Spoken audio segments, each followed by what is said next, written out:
Welcome everyone, Costin here with my campaign overview guide for Gor-Rok, the immovable object who also starts with the unstoppable force right next to him in Lord Croak, that all other Lizardman Legendary Lords can get access to, but they certainly won't get access to him so very early from the very start of their campaign. So Lord Croak is a huge amount of power, but let's just talk about Gor-Rok himself, because on his own he would actually be substantial. Lord Croak just makes him absurdly strong. Gor-Rok, faction-wide effects, he gets the right of resilience. He starts with Croak, he gets 500 barrier points for all units when defending settlements. That gives him a significant defensive advantage, especially because of the units that are in settlement for the Lizardmen. Pretty quickly from relatively low tiers, especially once you start getting into some of the better units that they have at higher tiers. He gets a defensive supply benefit, so more towers and barricades on the defense, and that right gives him 1,000 barrier points for Saurus and Temple Guards faction-wide, immune to contact effects, and expert charge defense. So Saurus, which are already pretty decent units, become pretty damn absurd when you're playing as Gor-Rok. And it does start with all 4 of them with shields, 2 spearmen and 2 warriors, as well as some skin cohorts and Bastillodon that can give you some replenishment in battle. So okay, that is already a fairly good amount of power, but then it gets a bit more absurd. His entire army gets 15% mass. Mass is important because it gives bigger units an advantage against smaller units, and you're certainly going to be fighting a lot of smaller units in this campaign because you're mainly going to be dealing with Skaven in the early game, and some demons, but you can certainly steamroll those guys fairly easily. Then you get 10% missile resistance, always really good for Saurus. Saurus don't have necessarily the best armor in the world, so giving them missile resistance is pretty great. Then he gets a bunch of melee benefits, physical resistance benefits, and melee defense for Saurus and Temple Guard. He also gets Unbreakable if his hit points less than 50% of base. Pretty ridiculous. Causes terror, melee attack, and also gets regeneration. He is probably the ultimate tank Legendary Lord in the entire game. He won't necessarily do a lot of damage, but he can certainly soak the damage. Then on top of that, he also gets Honored Elder, which gives him an upkeep benefit for Temple Guards and Saurus and Cold One units in his army, control in all provinces, and he can also get the Blessing of Quetzal, which gives him 20% upkeep benefit to Saurus infantry and Temple Guard units, and 10 armor. He also starts with the tier 1 settlement that is actually really good, because he starts with the Saurus recruitment structure, the underground spawning pool, so you can start getting Saurus from the very first turn of his campaign. It's a bit interesting choice to give him Saurus recruitment, which is a tier 2 building, along with the tier 1 settlement. He also has a gold mine, and that's probably the first thing you're going to want to build over here. Then you have Lord Croak. Lord Croak is absurd, and he's actually very beneficial in campaign, not just for the deliverance of Itza spells, which are basically nuclear weapons, more or less, some more powerful than others, but not just because of that, but because he gets the Supreme Shield of the old ones, which gives units in range a lot of damage resistance, and he can also stop Rampage. So a huge amount of power just there by default with him. And you can upgrade the Supreme Shield as well, get Winds of Magic, reserves, get control in the local province, research benefits, all kinds of benefits for Lord Croak. On top of that, and it does get pretty ridiculous with Lord Croak, on top of that you can get a lot of barrier points, can cause terror, has an additional control benefit, has his own regeneration, and barrier replenishment delay. So a huge amount of durability on Lord Croak, a huge amount of damage, but crucially you also get replenishment and growth with him fairly quickly when you are talking about this. So once you get a level with Croak, the first thing you want to do is actually get replenishment. Actually, you can replenish by default, you're just improving it further. Having replenishment on the Lizardman from the very start is actually significant because the Saurus can't replenish HP quickly by default. So heroes replenishment are always a significant benefit in any campaign. So a great deal of power for Gor-Rok, faction-wise, lord-wise, And he only has a bunch of minor factions to deal with from the start, though he does have some major factions to tackle as well in his campaign. So with that in mind, let's talk about his campaign situation and how to deal with it. You start with this minor faction of Nurgle. You can easily out-resolve these battles. They only have minor settlements. You can replenish the losses using Croak. Always go for replenishment to Croak there over training. Training is beneficial, but having replenishment makes your campaign quite a bit easy. But before you fight any battle, you should always look at the diplomacy situation for any faction. So for instance, over here, the Cult of Sotek starts a war to minor factions, and neither of which is going to threaten you. So what you do on the first turn of your campaign is you go over here and, well, you might push all the way to a defensive alliance with the Cult of Sotek. That in itself is pretty good, and also gives you some other advantages, opens up some other factions as well, like the Southern Sentinels. So you don't want to interact with them quickly, because they do start the war with Clan Pestilin. You probably want to deal with the Nurgle faction here, or maybe even the Khorne faction to the north before you deal with that situation. But you should take this entire province, end up here, and then if we toggle Flag of War, you'll be in striking distance of Lord Skrulk. So if you can deal with Skrulk taking the settlement, or just directly marching on his capital, it would be a significant benefit in your campaign. The way I like to do this is I take this army, obviously local recruit with Gor-Rok, and what I then get is another lord who I just put in the capital. His only role is to give me some global recruitment. Though money can be an issue early on, because Saurus can be a bit expensive, but you should be able to afford enough of an economy to at least accomplish some recruitment early on, some global recruitment. And with all those units, you march down south on Skrulk. You take him out before he takes out the Southern Sentinels.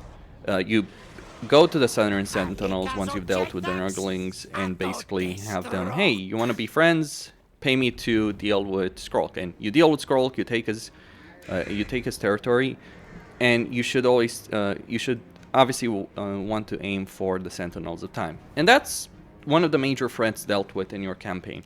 Then there's a Skaven faction over here in this particular province, who's also going to control this province as well, the Volcanic Island. So they have two provinces, only a couple of settlements, and you can easily sweep them aside. Major Skaven factions can be an issue, but you start close enough to Skrulk that you can easily wipe him out early on. He does have a decent enough army, but he does have also quite a few enemies to deal with. And if you take Skrulk's capital, you do remove his unit recruitment capability, and then you can easily sweep his army aside. A full stack of Saurus is going to annihilate Skrulk in a battle. Besides, Skrulk's army is going to be out of position because it's going to be moving south to deal with the Southern Sentinels when you do declare war on him. Basically, you take the settlement, you move your army here, and you take the settlement. I don't believe you have enough movement range from the settlement, so you might actually take the settlement with your second army, or you can just march. You can march your army over here to be in striking distance of the settlement to then declare war on Skrulk. But if your first strike is actually his capital, that might be a bigger benefit for you. Either way, deal with Skrulk quickly, then march on the Skaven.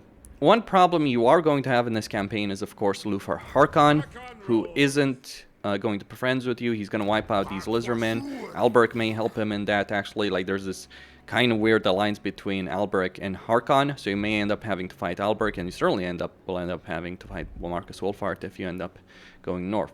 You should try and avoid going north for as long as possible, because if you move against this province, you encounter Dark Elves over here at the Bloodhole Coven. You're going to encounter Marcus Wolfhart. So stabilize the south first, then move north.